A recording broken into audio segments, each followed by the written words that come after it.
Welcome, everybody. Rick DiClemente with Astrology Unplugged. Nice to have you with us again this week on YouTube.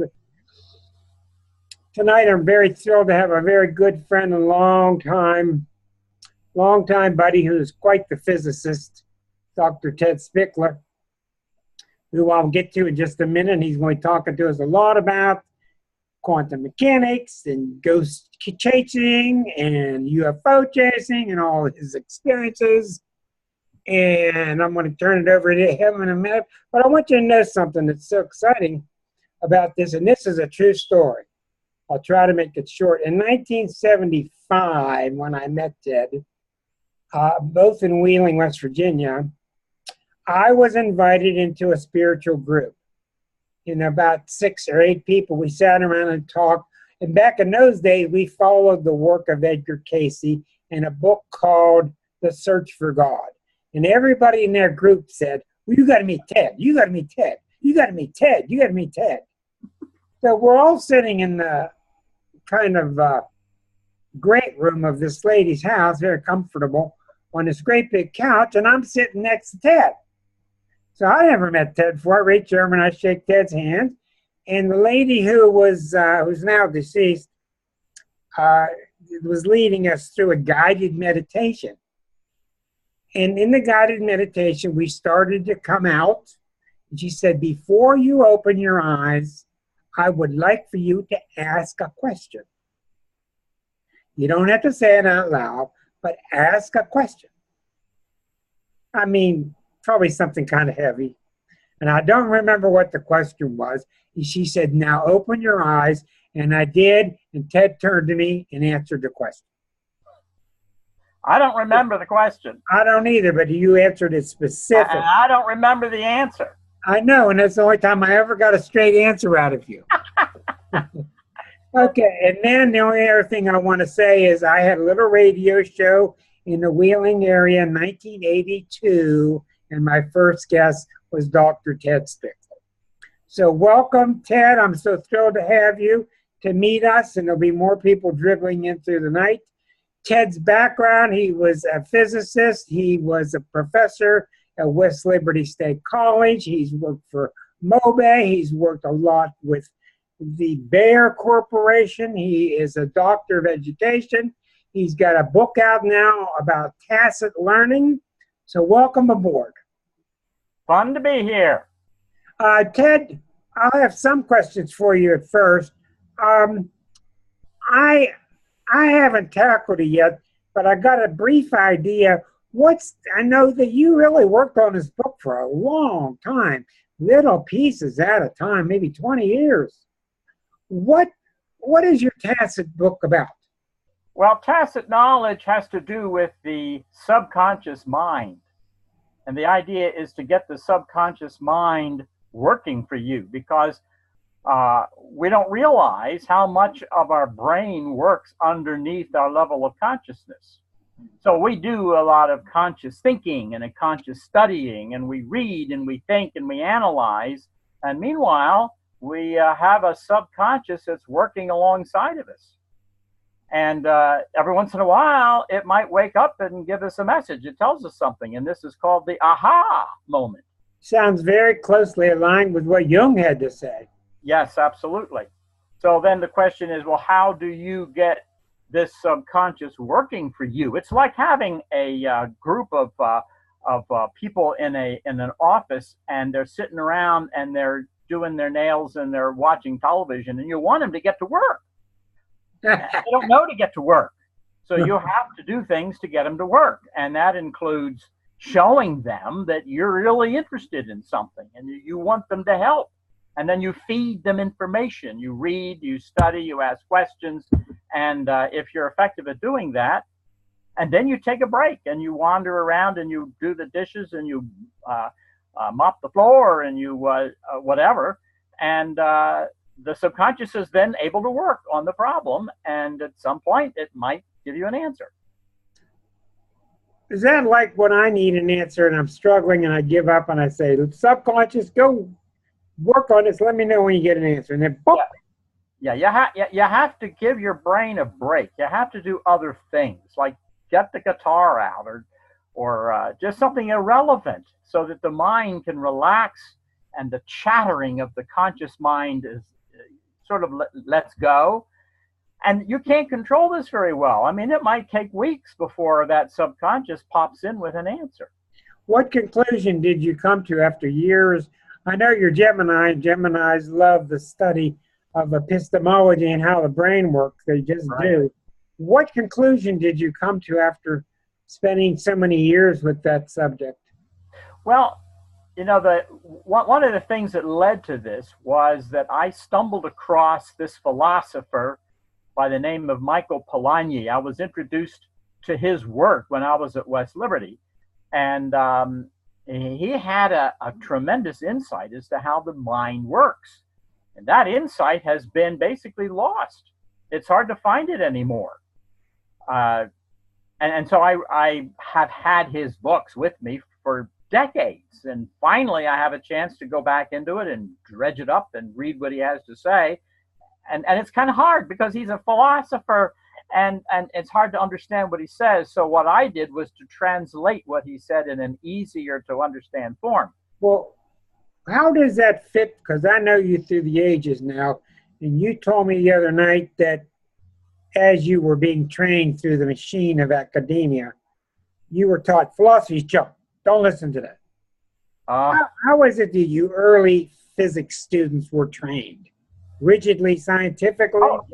Oh yeah. You sit down and you've got the textbook and you've got to study it. You got to solve the problems and you've got to do what it says. And that's hard. There's a lot of hard work associated with that. Now, what's interesting is when I was in graduate school at Xavier, the professors there, except one, said, ignore the philosophy.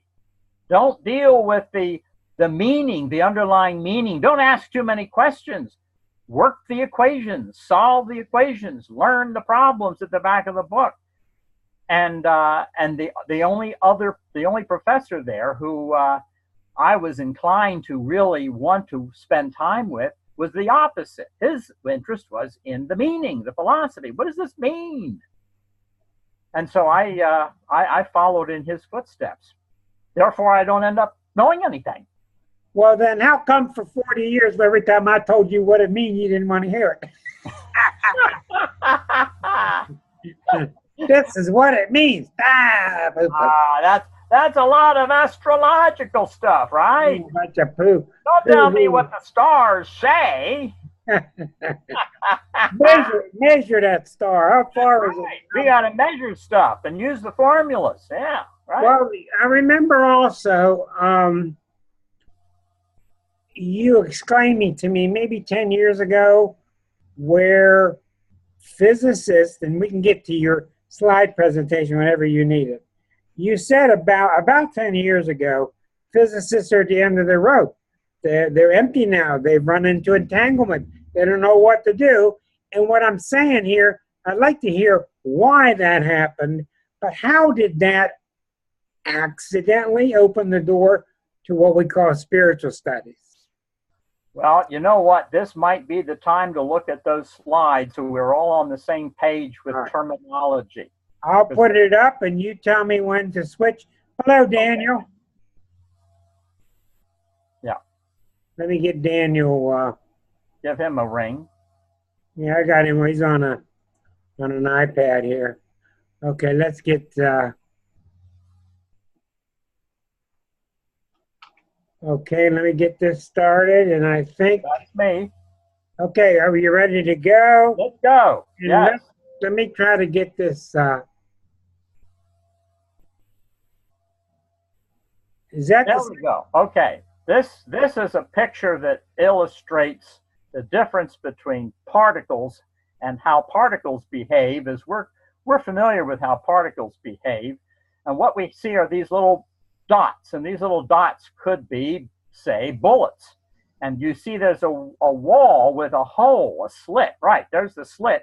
And if you fire a bunch of bullets through a slit, what do you expect on the screen? What you expect is a whole bunch of bullet holes all lined up at the other end of the slit. That's what you would expect when you see bullets firing through a hole. And then if suppose on the next side, Suppose there were 2 holes cut in the screen, and you fire bullets at the 2 holes, and you would see on the screen appropriately collections of bullet holes right opposite the holes that were cut in the screen.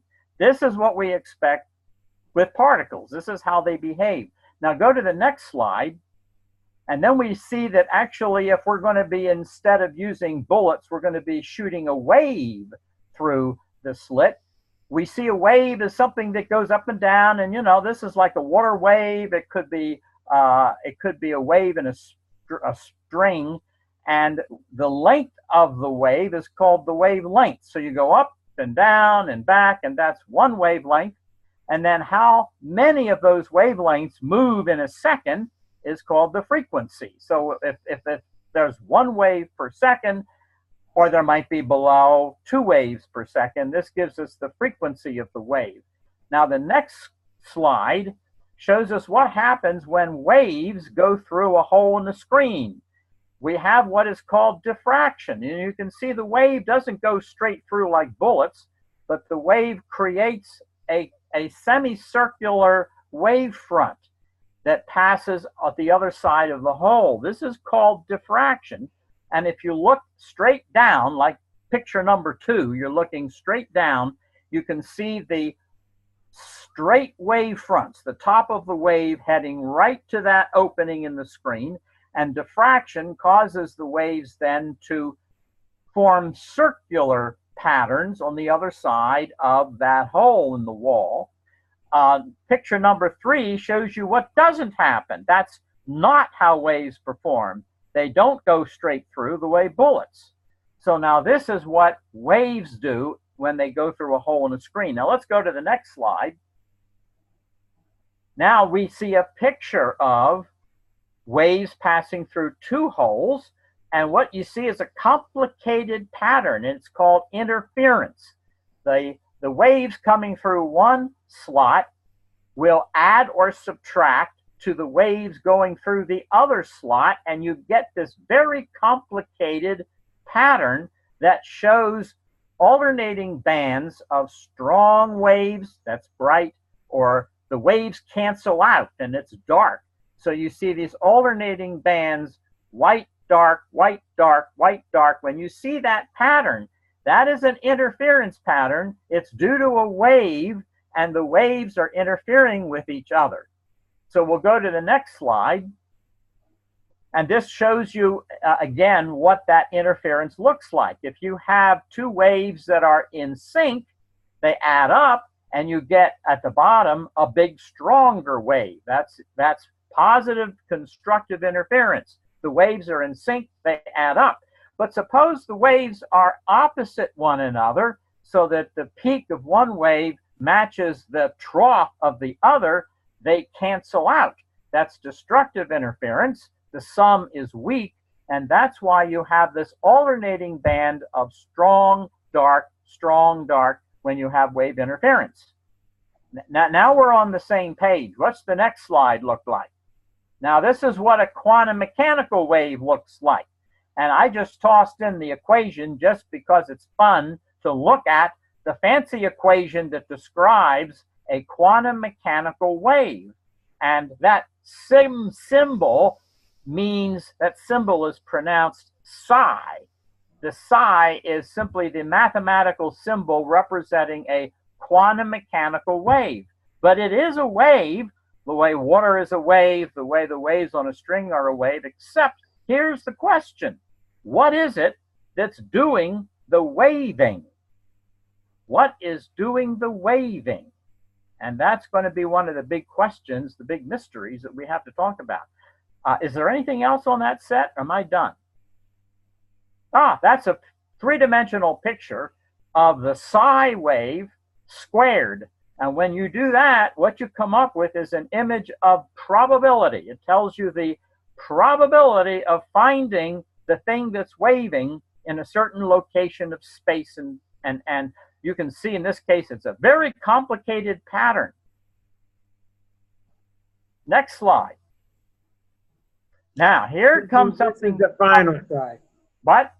This is the final one. This is the last slide. This is a very curious situation. This is what gives us a lot of puzzlement. This is called the superposition of states. Now, that's a fancy set of words, and what it means is this. We have two sets of quantum waves. One of them looks like a donut with a donut hole stuck in it. That pattern is a wave pattern that describes some kind of a particle doing something in space. Down below, you see another different pattern. This is like a solid ball. These are both quantum descriptions of a particle. Now, we're used to thinking of something as either or. Either you have a ball or you have a what did I just call that thing that you ring, eat? a donut. A donut, that's right. You either have a donut or you have a ball. In the quantum world, you have both at the same time. It's called a superposition. And you can see the superposition state looks like a combination of the donut and the ball. And this is a very strange state of existence, because you have two different things at the same time in different states. And that's why it's a superposition. They are superimposed on one another, and they're a combination of two things. And what we have is a problem understanding, what does this mean? How do we interpret this in the real world? Which is what we're going to have to take a look at. So I understand in 1927, when the quantum became so popular, that Einstein had a trouble with this, and before you knew, you had to start dealing with time. You had to start redefining what time and space was, right? He got into relativity theory separately from the quantum. He dabbled in quantum theory, and then he came in and worked with the relativity theory, and the two are kind of hard to put together. The quantum theory that we just described is non-relativistic. It doesn't have Einstein's relativity in it. So what caused what discovery in science caused the physicists 10 years ago? You told me it was more or less hands up in the air. We don't know where to go from here. Well, what happened is... What caused that? What happened is Einstein figured out a way that he thought he could upset the apple cart. He doesn't like the quantum theory with its fuzziness, its probabilities. Einstein felt the world is more real than that. And quantum theory was too unreal. It was too vague. It was all probabilistic. The quantum wave told you probably where things were, but it didn't tell you exactly where they really were. And that's what he wanted. So he came up with an imaginary experiment. He said, suppose we had this superposition of states. Suppose we had this ball and this donut together. And suddenly we push them apart. Now, when you throw them apart, so one goes to Pittsburgh and the other goes to England, you've got a problem, because quantum mechanically, they still are in that superposition of state. You don't know which is the ball, which is the donut. They're both together, and yet they separated and one went to Pittsburgh, one went to England. And so Einstein said, look, this is crazy. If you were to tell the guy in England to grab that thing and look at it, and if he had in his hands a donut, he knows that the guy in what was it, Chicago? Pittsburgh. The guy in Pittsburgh is going to catch a ball. How does the ball know that it's a ball? Because the guy over in England, he can't pick up the phone and tell him. It takes too long. Somehow, the world has this magic capability that if you identify one of these things on one part of the world and know what it is, on the other part of the world, the other piece of it instantly knows exactly what it is without any communication. It's instant. So That's impossible. So there's a tie. Yeah. Einstein said that is impossible. You can't do that, and yet that's what the theory said. The theory claims that. And what are those implications to the way? The implication is that there is a magic communication between the object that was thrown over to England and the one that was thrown over to Pittsburgh. How do they communicate? How do they know that each other is doing the other thing? How do they know? They don't know. There shouldn't be any way of knowing, and yet they do. Well, does that not prove that space is non-existent? Well, what it does is it screws up your whole sense of the separation.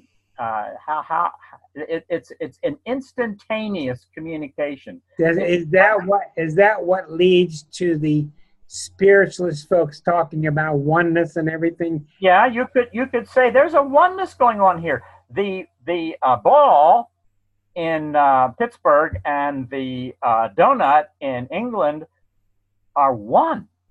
They are connected somehow in a oneness, a state of oneness that physics doesn't like. So how did most physicists start to respond from this? Well, what happened is Niels Bohr said, look, we know how the formulas work. We can calculate the equations. Just go ahead and use the calculations, use the equations, and stop asking questions. Stop thinking about it. Just do what it says. And that's when most physicists said, oh, okay, yeah, we can solve the equations. We can take any subatomic system with its atoms and its molecules, and we can use the formulas, and we can figure out how things work. And they work. It does what the formulas say. So, okay, we'll stop asking questions. And what did that do for him? Well, what happened is, back in 1966, by the way, that's when I was at Xavier studying this stuff, a physicist over in Scotland figured out mathematically how he could test to see what's actually happening with the ball and the donut. The donut. And he came up with a test. Well, now that was back in the days when they didn't know enough they didn't have enough technology. They didn't have cell phones then, we didn't have our laptops. There was a lot of technology that hadn't been developed yet. So several decades went by and nothing happened because they couldn't do anything. Then later in the late 70s and early 80s, that the equipment was created, and some physicists started to say, let's test this and see what happens. And so they actually made experiments where the equivalent of a ball went one way, the donut went the other. They measured the ball, and they found out that the donut instantly knew that it was a donut. Magic. Instant. They proved it in the lab. They showed it in the lab that it actually happened the way the formula said, and Einstein's dislike was brought to, spotlights were shined on it. All of a sudden it was, oh my gosh, Einstein identified something going on that obviously he didn't like it, because it means there's some kind of an instant communication between these things far apart. So the problem with instant communication is when you keep thinking in a linear fashion, which we know is not true. Yeah. Although it appears linear, doesn't it? What happened, it's interesting, they're still doing these experiments, and they keep going further and further apart. And just this last year, a Chinese group sent a particle to a satellite in orbit, a couple of thousand miles up, and the same thing happened. It knew what it was, and instantly the other guy down in the earth knew what it was. Instant. So theoretically, it doesn't matter how many billions of light years you are apart. There is a link across the universe. And the speed of, see, you're not supposed to be able to have anything go faster than the speed of light, right? Right. The speed of light is the maximum. Well, this breaks that, right? What happened? They have an out. There is an out. This technique does not allow you to pick up a cell phone and talk faster than the speed of light. Right. The donut and the ball can't talk and tell you what's going on TV tonight. You can't get that kind of information across, so you still don't have something going faster than the speed of light in terms of something you can use going faster than the speed of light. But the link between these two particles is still instant. And it's impossible. So what does that mean? Well, what specifically happened 10 years ago that forced the physicists to show their hand? What happened is they got to the end of the blackboard? Well, what you end up with is you have people trying to figure out, how are we going to interpret this? How do we interpret this? What do we do with this? And these are the theoretical physicists? Yeah, the theorists are looking at this, and there's a group of theorists who have been working on what is called quantum field theory. This is advanced quantum mechanics. What I've been talking about so far is old quantum mechanics from the 20s and the 30s, Right. the quantum mechanics that Einstein worked with, and that doesn't have any relativity in it. But with the new subatomic particles and the atom smashers and all the stuff that's being done today, the theories are more advanced.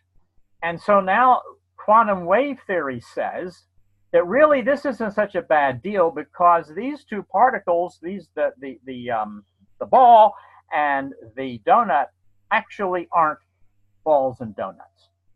Well, what are they? It's a wave field. It's just a field. Okay, so then what happens when you got into the zero field and you got into that E word, entanglement? Yeah, see, the entanglement is what we just talked about. The ball and the... That's the instantaneousness. Yeah, that they're entangled. That's quantum entanglement. They're entangled in that if you mess with one of them, the other one knows it immediately because it's entangled. And that entanglement is what gives you that strange instant communication somehow. Well, what the field theorists are saying is, no, it's not like you've got two separate things. It's like you've got one continuous field with a couple of lumps in it. One of the lumps of the field is the ball. The other lump in the field is the donut. I'm going to go like this every time you get... Yeah, see, that's my old brain. My old brain can't find the words anymore. Donut. So, what you're talking about is a difference between interpretation. Instead of a donut as a donut and a ball as a ball, separate yet connected. Well, next week I'm going to explain to the group what happened in 2011, a long story, and I published it, where we were thinking at the social level that there's a 13th sign, and everybody freaked out across the planet. And really what happened was, it was 84 years later than the Solvay conference in Belgium, which is when all these physicists came together and quantum mechanics became a permanent subject. And 84 years later, we saw in 2011 the ripple through the consciousness in the collective. I'm going to talk to them about astrologically what happened and repeated itself. We went up an octave. So what happened in 1927 with Einstein and Curie and all them is we came up one whole level of the octave in 2011. And quantum now is a much more accepted term, a social term. That's my level, untrained really. What do you see has happened to the collective mindset of the scientists since 2011. That's 6 years ago. Yeah, well, we can see a difference. Back at this time of the Solvay conference, people were talking about particles and waves, particles and waves, particles and waves, but they hadn't gotten rid of the particles. The particles were there. The particles have been there for a long time. Now, if you take a listen to the theorists, they're letting go of the particles. Really? They're letting go. They're saying, these really aren't particles. It's all wave. It's all the field. And the particle is an excitation of the field. So then the donut and the sphere are just different ends of the same spectrum? Different aspects of one field. And the field pervades the entire space. It goes all the way. Okay, and if you read Lynn McTaggart's book, which is marvelous, on the zero field, there must be a strong correlation to that and what the Buddhists call that quiet state inside the mind where the field is ultra quiet. There must be those, even though they don't like each other, and it's mostly the scientists that don't like the woo-woo people, mostly, and I can understand that because they pay a lot more for their education. But speak to us about this, because this is largely spiritual seekers here. Speak to us about what's happening now with the inevitability of these two fields starting to merge. Well, it depends. We'll let you guys be the donuts, and we'll be the balls. Yeah, well, you see, it depends on who you're talking to, because there are theoretical physicists who are saying this field, this pervasive field that spreads through all space, has an element of possibly cosmic consciousness. In the Bible said in the beginning there was the void. Yeah, right. And so you have theoretical physicists turning away from their equations and interpreting the equations that way, and saying maybe there's some cosmic consciousness that's exuding all through space, just the way quantum fields are going through all of space. And then the fields excite here and there, and you get a donut or a ball, or maybe the field excites somewhere and that does something to somebody's conscious mind. Now, at the same time that I'm saying this, there are other physicists who are absolutely horrified. They're what? No, don't go there, no. Don't do that, no. But, that's all they can do. That's all they can say. I've got Elkie coming out of her skin. Hold on a moment. Go ahead, Elkie. You got a question? I'm watching this, and I've studied this for a long time. And when I took philosophy of religion, it was one of the concepts as well. And they were talking about this field of consciousness, and they called it the unmovable mover. And it is it is a logical impossibility in a way to have an unmovable mover, but that's what they called it, so it's very interesting. But what the physicists are doing, they're just studying a construct, like physics is a construct. It's something that they made up, and they've given it names and dots, and they named it donuts, and they named it fields, and they named it all kinds of things, And so now they're working this out, and they're trying to figure out how it all interconnects. Right. And so then there's the astrologers, and they're doing the same thing. They've given the same thing names and numbers and symbols. But we've been way ahead for a long time. That's right. And you see, look, I wanted to throw this in because if you study charts, and we have talked about this with a friend of mine today, you study two charts and the impossibility of two events connecting in random people for a reason proves that there is an unmovable mover, a field of consciousness that does direct and entangles events clearly, and astrology provides the language for this to happen. So physics in a way does too, but physics doesn't connect with people. Do you have a question for Ted? No, just a statement, but it's fascinating. I love Okay. this stuff. Very good. Ted, what's your response to this? Well, yeah, you're talking, if you ask the theoretical physicist, tell me more about the field. What is the field? What is it? Now, they'll tell you that they can measure the field. They've got instruments and they will measure the field. And then they will also show you how their formulas describe the field.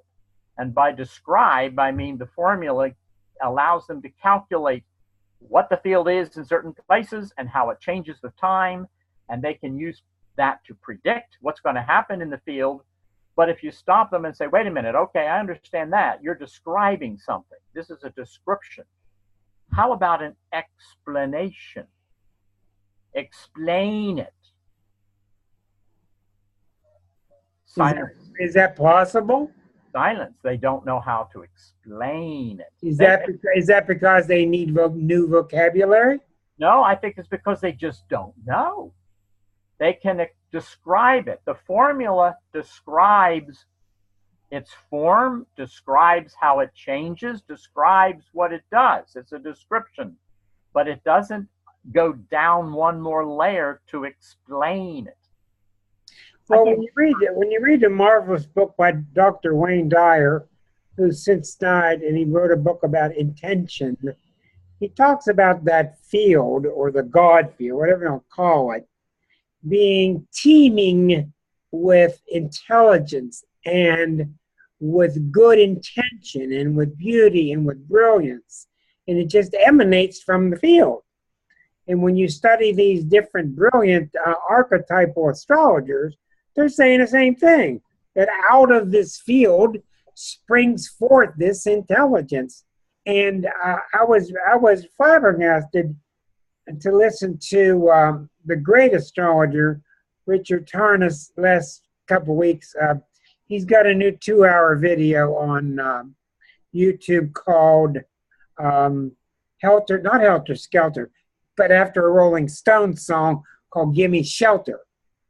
And he talks about somehow, and he's really left brain and extremely brilliant philosopher. Somehow the field is just loving. He doesn't know why, but that's what it's pointing to. The field is loving. It cares about us. And I imagine that kind of, you start to get tilt on all the pinball machines in every physicist's house when you hear that kind of stuff. That's right. The physicists don't know what you're talking about, because the physicist is analyzing a physical field with physical effects on physical things, and that's as far as it goes, and doesn't understand the idea of there's intelligence. You know where they'll say the intelligence is? It's in their own brains where they're figuring it out.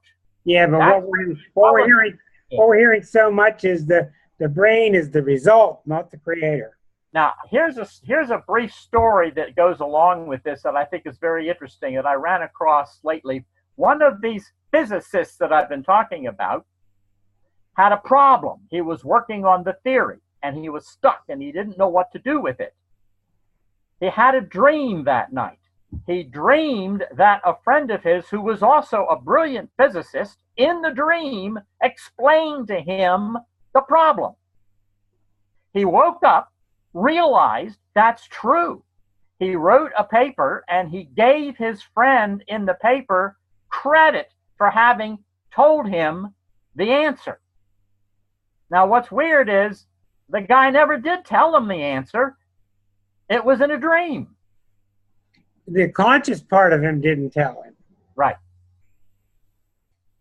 I think that what's amazing is that the physicist who wrote the paper gave credit for something that the other guy told him in a dream. Well, in the last few days, I've been doing a reading for a mother who's having trouble with her 19-year-old child who's having a lot of difficult issues. And what I'm into now, even beyond astrology, is when I read for the mother and the phone keeps disconnecting and my computer keeps crashing and 3,500 client files disappear and the phone in the Zoom session keeps disappearing. And I know that the reason that's happening is because the daughter doesn't want us talking. I know it is. I just know it. And today I resumed with her and we did just fine. 1 hour, fluid, no problem. So I believe that during yesterday's discussion, the higher self, whatever I'll call it, which has got to be an octave above the tacit learning, get the tacit, the conscious, and the super. It would be an octave above, Yeah, I believe that that daughter's super conscious or higher self knew what we were talking about, was threatened by it at the moment, and did everything she could to break up the discussion. And I believe it because I've seen so much experience of this.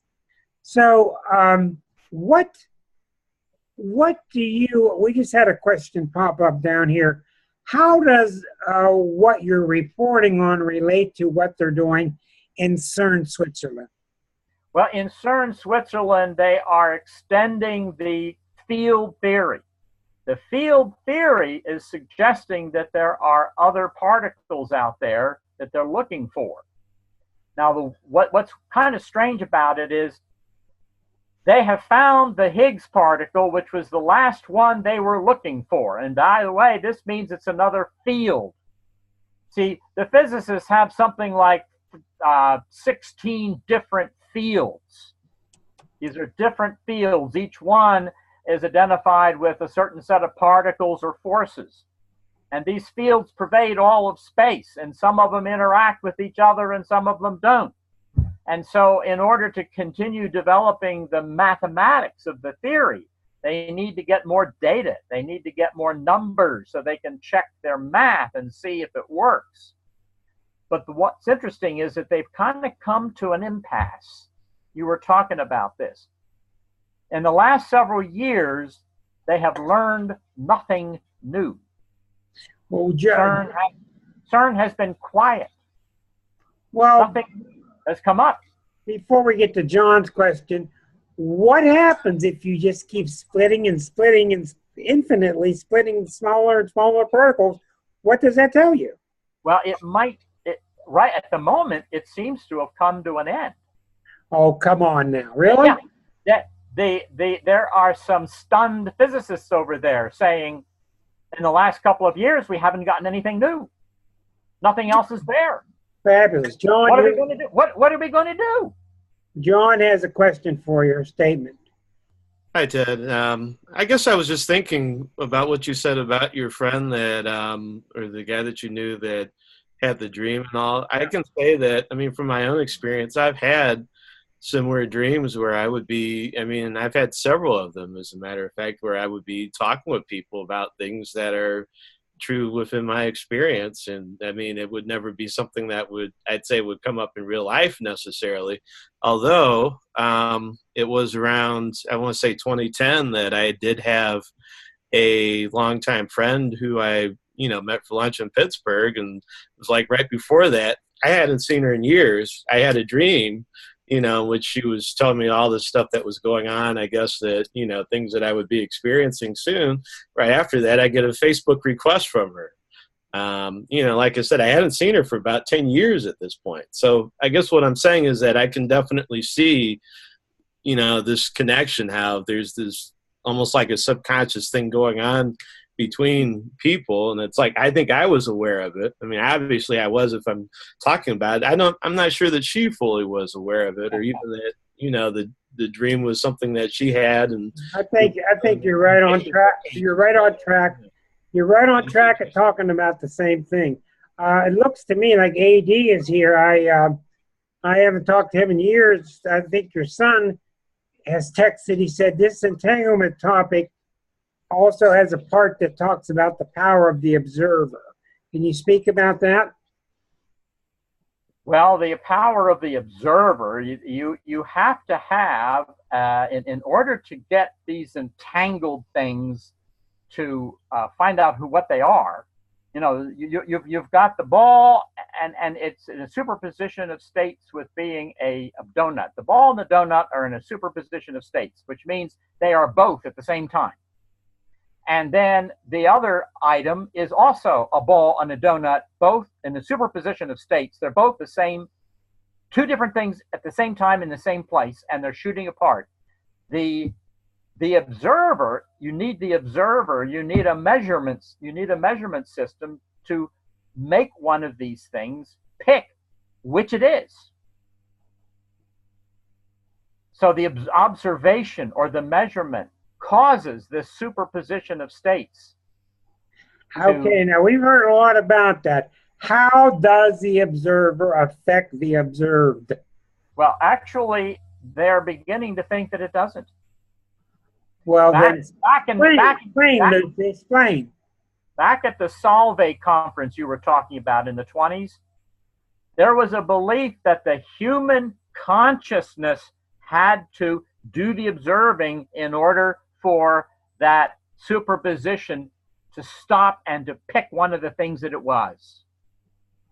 Today, they're saying something different. They're saying all you need is some kind of a link to the outside world. The superposition of ball and donut has to touch the outside world.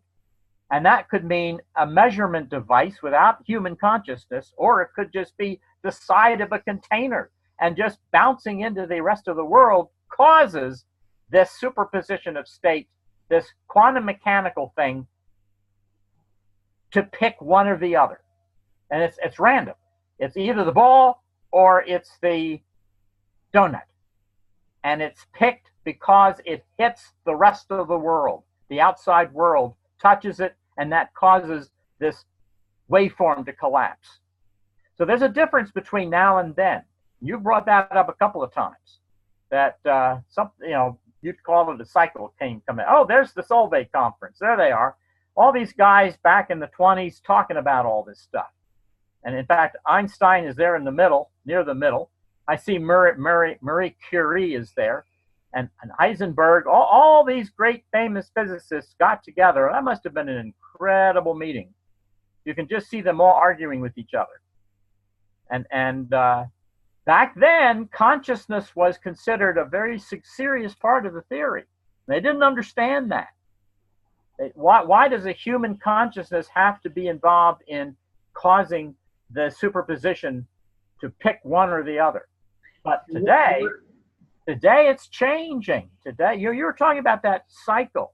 The cycle, how many years was it? 84. The cycle has changed the way they're looking at it. And the consciousness of the person is no longer involved. It's gone. And right. Instead, it's the physical interaction with the world is all it takes. And in I'm going to go into this next week, but in 2004, we went through this. Is that right? 2011. 2011, you mentioned. We went through this shock of everybody on the planet was freaking out. There's a 13th sign. Oh, I got a tattoo. What am I going to do? It says Sagittarius, but I'm a Scorpio and all this. It was all a misinterpretation. And I went back 84 years in time, and the Jupiter and Uranus were together in 1927 in October. And 84 years later, Uranus was back around at the same spot, and so was Jupiter. They both returned. And that's what caused, I called my article, a puncture in the collective. That's what caused quantum mechanics to become a household word. It's here to stay. And that's why I'm asking you, in the past 6 years, since that happened, besides being socially accepted, there has to have been a huge shift amongst the physicists too. Well, it's their interpretation of the theory that's shifting. It's shifting. As I said before, they're no longer so caught up in particles. Okay, very good. We got another question or statement from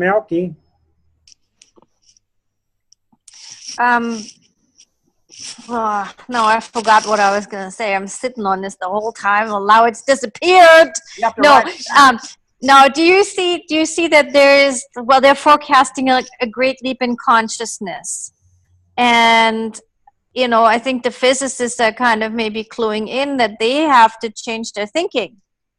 In order to leap to a greater understanding to explain that void. Am I making sense in that? Yeah. They're very much concerned and trying to figure out what's the next step and where do they go next. And they were talking about the problem of if they can't find anything more, if they haven't seen anything in a couple of years, the next step is another accelerator that's $20 billion with a B.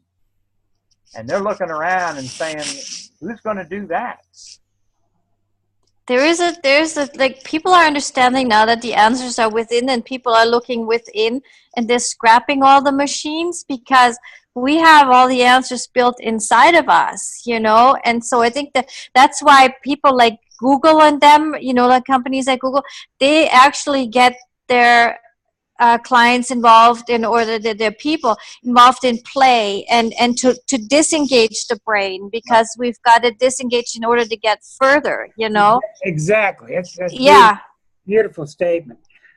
John, what did you want to say? That's really good, Elkie. Thank you. John? Yeah, you're unmuted. Okay.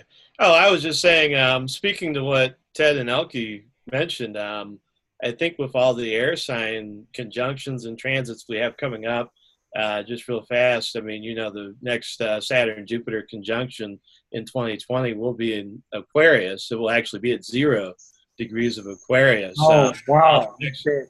I think the mutation from here on out for the next 200 years or so is going to be in air signs. And, air has to do with mental, capacities, thinking, I think, in on a big scale as far as theory, ideas, that sort of thing. Plus with Pluto going into Aquarius in 2023, 2024, that's about, just 6-7 years away. We have Uranus going into Gemini in 2025. I think there's going to be, and that's going to try and Pluto actually. I think we're going to see a lot of, if there's going to be some major technological breakthroughs, just in how we see things, theory, ideas, I think we're going to see it within the next 10 years. I really think so. Really, that's really sounds right on. Yeah, Elke, go ahead. This is also seen in healing when you look at like cutting edge healing and quantum healing. And there are healers out there that supersede that quantum state, or they work with the quantum state and they will actually transform matter, or they can basically they can reach their hand inside of a person's body, shift the molecular matter of the body, do the work, pull the tumor out, and reset that body again. I've had that happen to me. I've had a guy take me apart molecularly, and I felt it, and it was the most fascinating thing. It was just awesome. But that's all possible, and it's all from that field that you work from. I think you're exactly right. Ted, I was wondering about how are you guys dealing with the fact that for years and years I kept hearing people obsessed with the word energy. I'm an energy worker. And I knew that was going to fade, and it has. Now, almost all the energy workers I know are working with intention. And back to that book by Wayne Dyer called Intention, which he calls the zero field, the field of intention. It has its own intelligence. It is the zero field that McTaggart talked about. What are you finding there? Well, of course, we know that energy is one of the key constituents of any of these fields. Right. And in fact, it's the energy that causes you to say, well, the field has to be real. See, one of the problems I've always had is the sense that the field, what is this field they keep talking about? How real is it? Or is it just a mathematical collection of symbols? I mean, you can have a whole bunch of mathematics that describes something they call a field, but is it actually something that's physically there? Is it actually really there? And the fact that there is energy present shows that there is something really there. The something, the problem is you can't explain it. You don't, it's how do you wrap your head around it so you can have an intuitive feel? What is it? What is the difficulty with explaining it? With the what? With explaining it. You have to know what it, you have to understand what it means. You have to understand how it's built. How is it made? Just for an example, take a simple case. You know what it's like to have a magnet, two magnets, and you put the two magnets close to one another, and what happens? They snap together, or if you flip it, they repel, and you can feel that force of repulsion. You can feel it. Right. But do you see anything in there that's doing it? Mm-hmm. What is it that's in there that's doing it? Well, there are mathematical equations that tell you how much the force is and what direction it is, but what is it that's actually doing it? Where are the gears? Where are the, you can't see it. So what do the physicists have to say en masse about belief in God?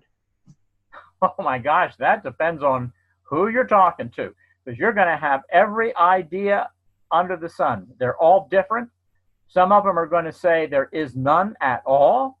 The world is a physical world, and it follows by the formulas, and that's all there is, and that's what you need to know. And other people are going to say, no, there's a spiritual being or there's a spiritual force, and they can describe, they believe it, and that doesn't interfere with their use of formulas and doing research and measurement and so forth. So with all of this and with all of your books on tacit learning and this evolution you're going through, I know you're, would you like to take a moment and let us know? I've been very pleased to see your postings about your recent activities with climate change. Oh, yes. Well, I have to say that after the last election, I figured somebody's got to jump in there and put their shoulder behind the wheel, because we do have a serious problem with climate change, and we've got to do something about it, and it endangers the planet. And so I've been working in that direction, sort of a different kind of an angle from what we're talking about here right now. But I think it's something that, in fact, it absorbs a lot of my time. It's rather exhausting, in fact. But it's critical. It's something we've got to do. And if people don't notice that it's raining a lot, storms, the ocean's rising, the temperature's going up, everything's is going to hell. We got to do something about it.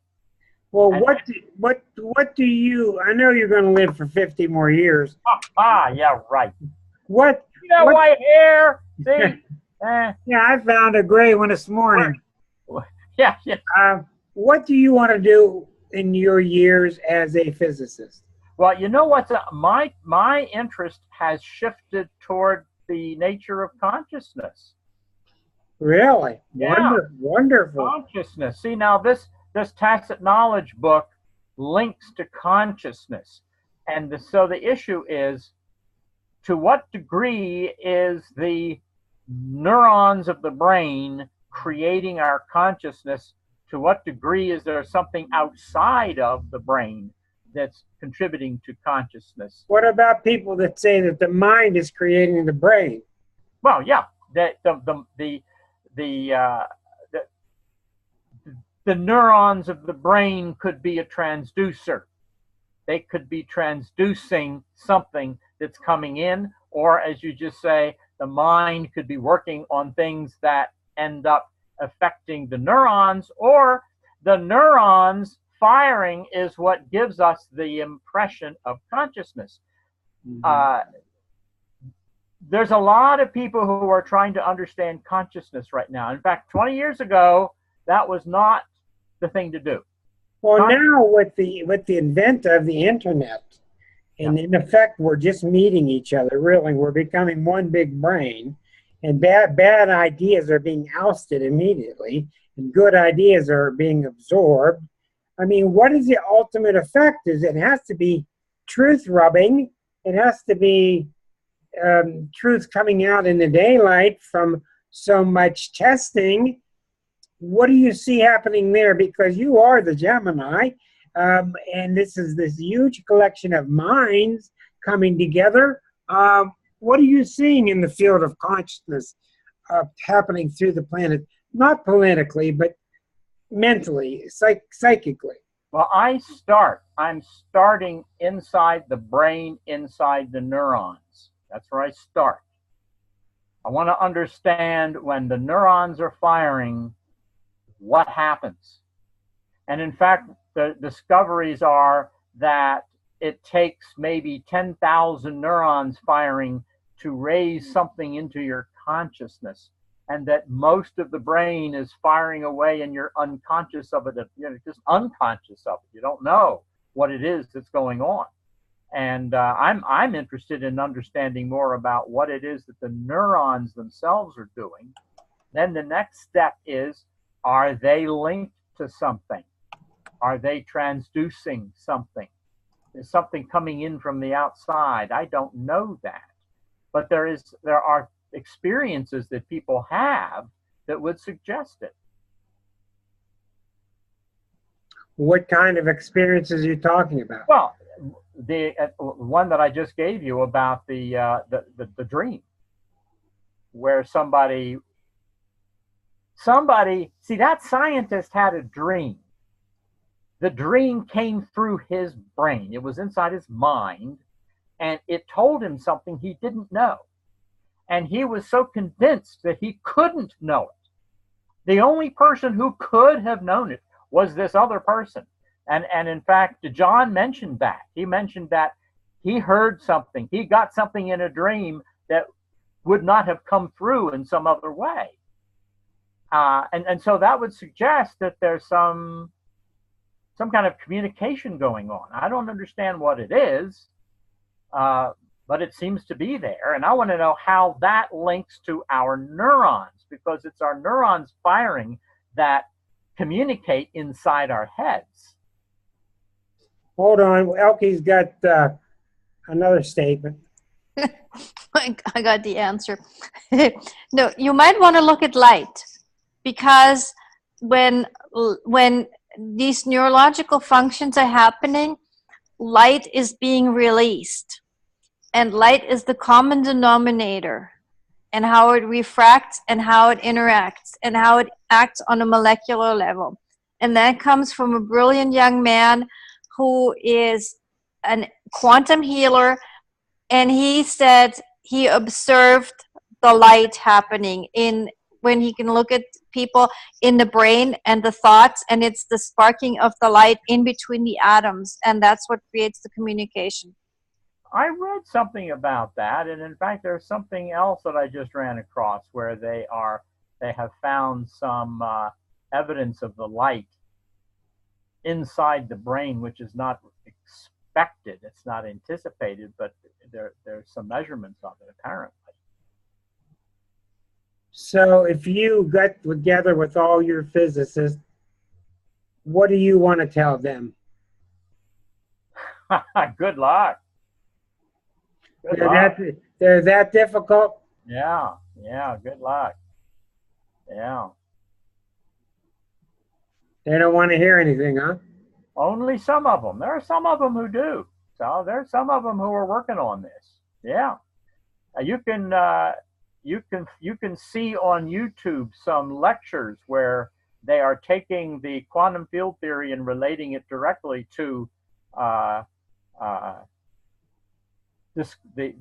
writings of the Hindus and ancient Upanishads. Yeah, it's in there. There are some people who are doing that, but then you see they're doing it sort of alone, because the rest of the gang are going to be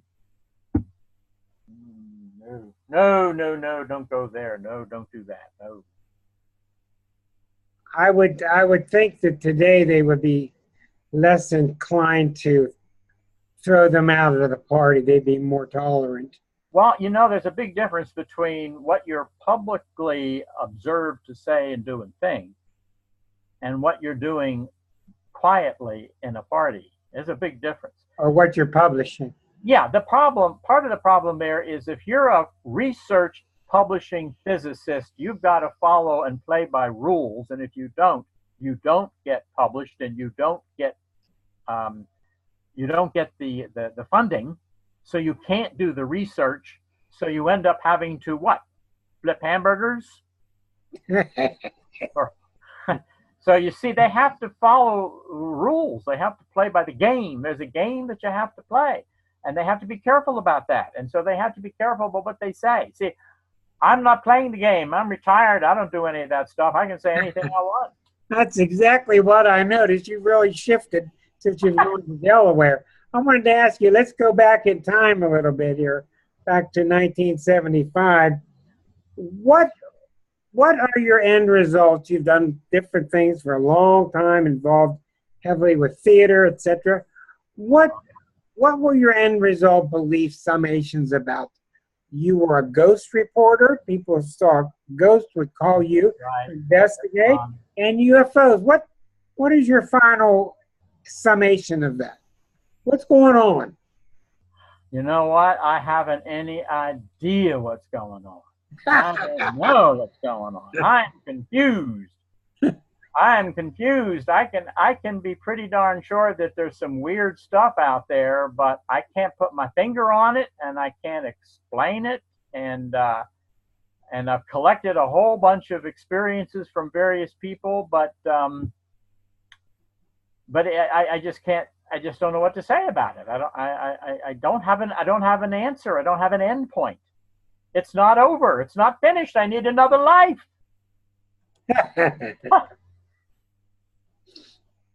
I'll be stepping aside for a second. John, please take over. I'm going to make you the host. There you go. You're on the air, buddy. And I can unmute you. I'm sure you can unmute yourself. I can, Rick. I can. Yeah. Just say what you like. Well, I mean, Ted, I think you can just keep. I don't know if you have anything else. I don't know if anybody else has any questions they would like to chime in on. Because looking at the time, I think this is about where Rick would open it up to questions normally. But I don't know, Ted, do you have anything that maybe you didn't cover or mention that maybe you would say at this point? Well, one of the things that just has been popping up lately has been the discovery of planets outside of the solar system, an increasing number of planets that we're finding. And one of the questions that comes to mind would be if, of course, there is probably life on these other planets. What kind of life is it? And then you go to the question, where is the spiritual link to those life forms? And what effect does that have overall in the universe? And these are the questions we just don't have any answers to. We don't know. We tend to be very centered on the earth, necessarily. We live on the earth. We're centered on the earth. We're earth-centered. So we think about all the things that have happened here on this planet, and the spiritual leaders on this planet, and the scientists on this planet. And yet, if you open it up to the other planets and the different kinds of things that might be going on out there, it's sort of, it has to open up your brain to wonder what might be out there, what might it be like, what effect would it have on us? I am absolutely fascinated by that, Ted. I am, and I'll tell you, I mean, from my part, as a student of astrology, and I think I brought this up to Rick a few times too, just over the years that we've known each other and worked together, I've always wondered, what would a chart look like from Mars? I mean, how will astrology play out on different planets? Just both going to planets within the solar system, going to Mars, going to the moons of Saturn, or, even out to Pluto and beyond that. I mean, I think our assumption is that the signs will be the same regardless because it's a universal principle. But, with that in mind, how does astrology play out within a different solar system altogether? I mean, we know things are going to be, the signs are going to be the same, but just the planets. I mean, What if you're born on a space shuttle? absolutely, or the space station itself. That's right. Then the Earth would be in the chart. It would have its own meaning. It would look different, but it would be absolutely just as real and valid. Now, what if you were on planet Kepler 10b, which is 520 light years away? It would have its own rules and its own dynamics. We don't understand it either. You don't know this about astrologers, but we don't know really what's causing it either. But it works, so we keep following it. And yeah, there's a lot of hacks out here, but it is very valid when you do the right thing. I noticed somebody, John, thank you. Somebody had a question. Holly said the moon would have to be different or multiple moons. They each would have their truth. And just like us discovering Eris recently, and Eris is so powerful, it's going to take us 20, 30, 40 years till we have an inkling as to what she means, because we don't know yet. But the fact that we've discovered her in the last 7, 8 years, look what's happened. So the last 7, 8 years kind of mirrors her reputation from being the goddess of discord. Anybody else in our final 15 minutes? Anybody else got questions? Suzanne, go ahead. I want to know if you know anything about the black swan theory, and if that has anything to do with your type of physics. Black swan. Now, Black swan theory? It's a theory. It's a scientific theory. I'm not familiar with it as a science theory. Yeah, there's a book. The scientists wrote a book about it. I was just wondering if it had anything to do with your type of science. I had a dream where there's a man that reads to me while I'm sleeping, and he was talking about how everything was really math. And then he showed me these programmable zeros and ones, and at the time I didn't know what that was. And then the dream had segued into a black swan who was flying through the air. And so about 8 months later, I read an article about how some of the mathematical theorists are saying that everything is math, and that we are really like a computer program. So I really had a prophetic dream, but there was a black swan element, a black swan theory element in that.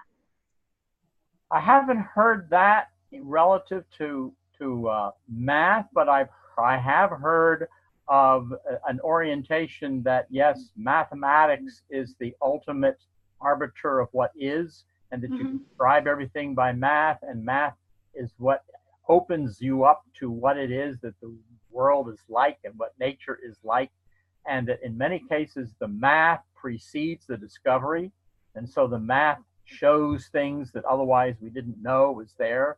And but I haven't heard it relevant to. Well, the black swan theory is really a theory that was theorized by a scientist, and I don't know what his discipline was, but we have basic physics in the world, and things line up a certain way, and something really weird happens, and it's always tied with some type of evolutionary leap. So I'm still trying to figure it out, but it's in Wikipedia. He's written a book. My friend has the book, and it's a scientific theory. And I was just wondering, quantum. Ted, your son has posted the black swan theory is the disproportionate role of high-profile, hard-to-predict, and rare events that are beyond the realm of normal expectations in history, science, finance, and technology. The non-computability of the probability of the consequential rare events using scientific methods owing to the very nature of small probabilities. Thank you, Adrian. Yeah, I'm familiar with that in economics. I know the guy who, I know the name of the guy who wrote that. I hadn't thought of it in terms of physics or science, but I think that explanation helps us get to there. Yes. Any other final questions for Ted? Anybody? The floor is wide open. Yeah, Erica, you're on. I was wondering whether quantum physics has anything to say about all of time existing at the same time? So in other words, the past, present, and the future is all right now type of thing? Or things like aliens on other planets billions of miles away are just the future us? There are elements of that in the relativity theory. Not so much in quantum theory. Quantum theory has a lot of trouble with time. Quantum theory has, in fact, for most of its existence, has been pretty tied down to ordinary time that we think of and that we see as time. And then they've added relativistic relativity theory to the quantum. But if you really want to get into what you're talking about, you're going to be more in the direction of going to special and general relativity, Einstein's relativity theories, where there's a great deal of weirdness that can be brought into that time.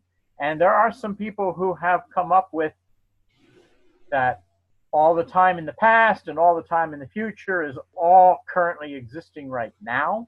Mm-hmm. So that you could, in theory, you could work your way back into the past, you could work your way ahead into the future, because it's all existent all at the same moment.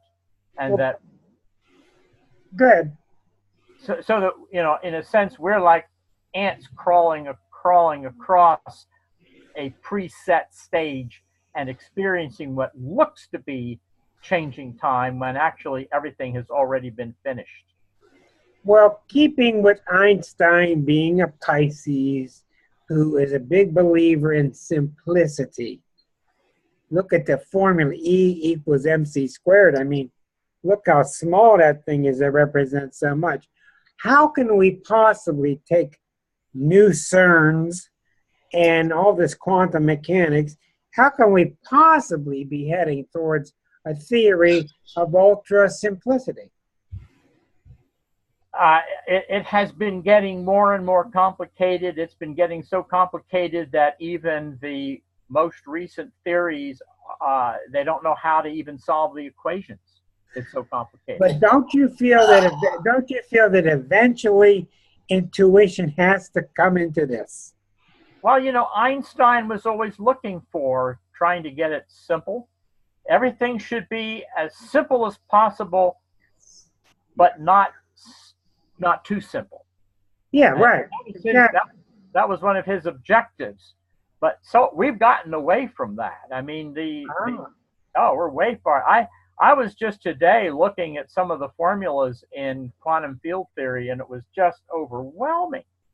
It's just it would take another lifetime to try to figure out what the heck they're doing. Well, intuitively, one can just sense that the answer has to be simple, because, like it or not, you do see these gurus, you do see these ascetics who are sitting in a state of bliss.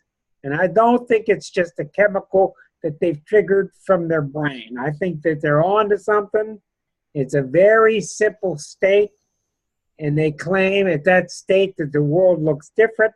And I put a lot of credence when Jesus said that a state of heaven is inside of us. I think he was really trying to explain it to a very simple people. The state of heaven is inside us.